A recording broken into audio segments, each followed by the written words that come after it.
Welcome to Dear Book Coach. I'm Carrie Savage, certified book coach, writer, and project manager. I'm Stephanie Detlefs, writer and certified book coach. I'm Terry Thayer, writer, certified book coach, certified focusing professional. And this is a friendly advice space as you plan, draft, and revise your novel. In each episode, we answer one question submitted by a writer like you with 3 different points of view, and you get to pick the advice that resonates with you. So this week's question comes from Cheryl. How do I find good comp titles? Well, yeah. So first, let's talk about what a comparative title is. So when you pitch your book idea or manuscript to an agent, and then when they pitch it to a publisher, they need to have some titles. You want to have some titles ready for them so that they know kind of where your book would sit on the shelves and what its neighbors would be there on the shelves. So that is the practical reason why you want to do it. We as book coaches often ask you to do it even before you've started writing to help us understand what it is that you're aiming toward, and also to help you keep a frame of reference in mind about the future of your book. And it can be really hard. There's not a right answer to this question, how to find comp titles. I mean, sometimes they pop right into your head like, oh, I loved that book and it has a similar theme and it's right along the lines of what I'm writing. And sometimes it could be like, I don't know, I just had this book idea and I don't know of another book that's like it at all. And so it is hard. And so I think today we're going to talk about some resources, some ways to approach it. So you would start with genre. So for sure, your comp titles need to be a similar genre to yours. Maybe not exactly the same, but within like no more than 1 degree of separation, I would say. But it is okay if the themes are really strong for the genre to be different, if a similar theme is really strong. Another question that you can ask yourself is, what are some books that my ideal reader has already read and loved? So that can give you kind of a starting place as well. Think about the themes of your book. And, you know, if you have a big forgiveness theme, if you have a big relationship theme, if you have a big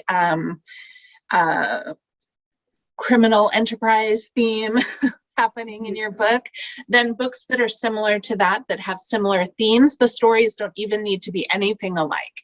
You can also look at the relationships within your book.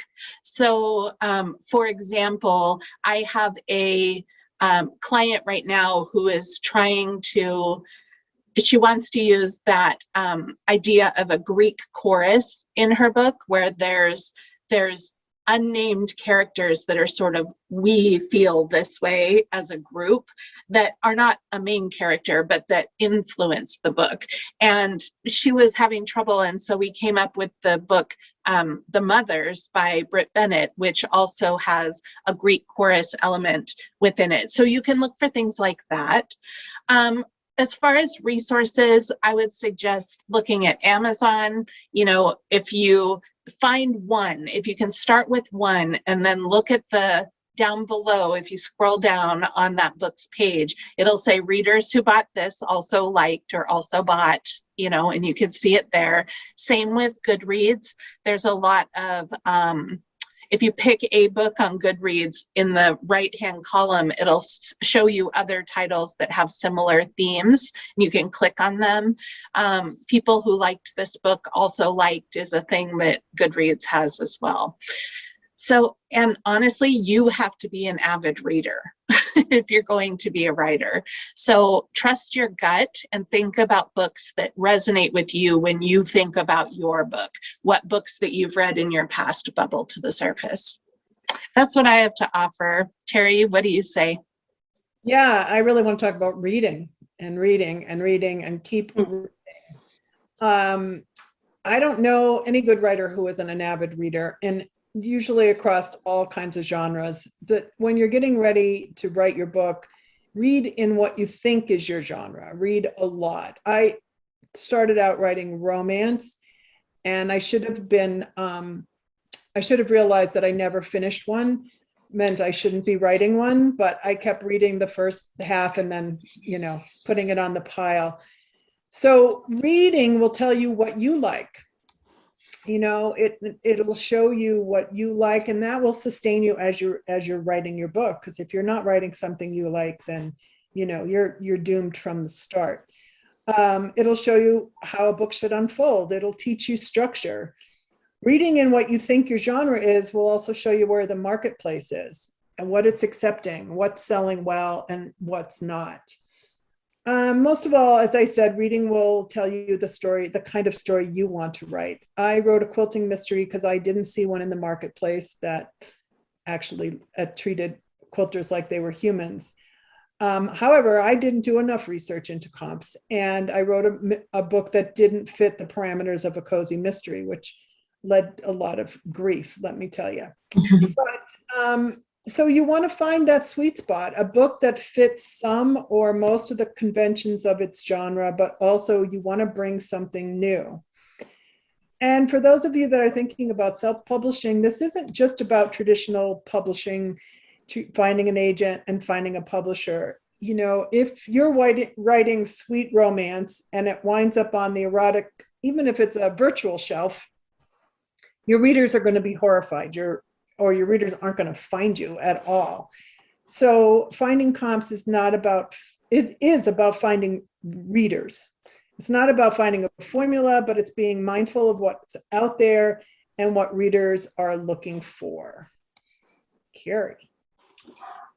Yeah, this is a super hard question, one that I was very interested to hear what you all had to say, because I know it's something that I have struggled with myself. So it was good for me to think about it, and good for me to hear what you both had to say too. And I'm going to echo some of what you had to say. Shocking, I know. I would say think about your themes, think about your structure, subplots, character arcs. So all these things that Terry and Stephanie have also touched on. I think sometimes we get very tunnel visioned in thinking that a book has to be so similar in one or two very primary ways that we forget that you could find some unexpected connections that would give an agent or an editor or publisher insight that they wouldn't have thought of either.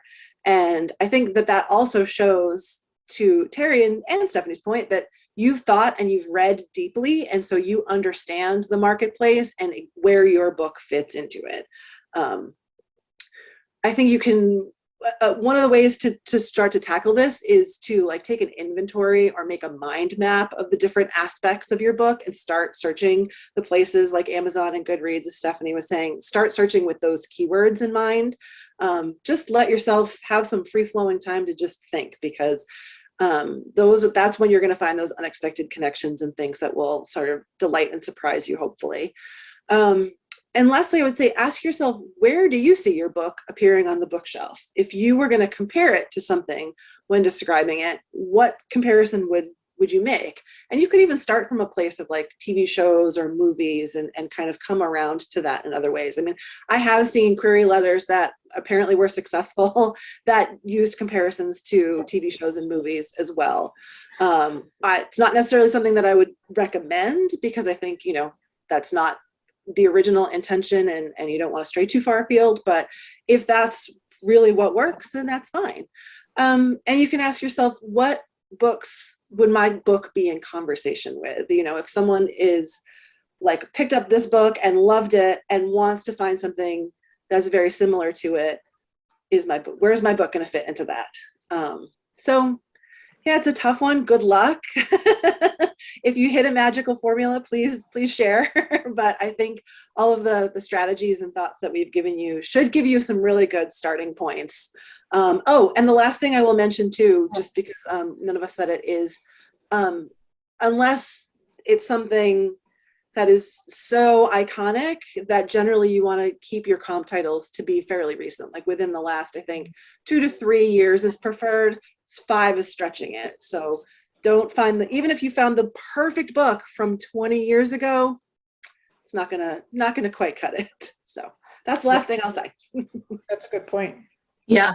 And coming back to your mention of TV shows and movies, you know, many of them are based on books. So Of you course. can go back and look at those original books as well. So yeah, good luck to you. Let us know how it goes.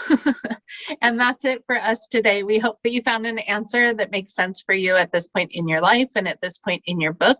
Remember, you can submit your question to us anytime at dearbookcoach.com and subscribe to our weekly email while you're there. Each month we choose a subscriber who wins a call with one of us.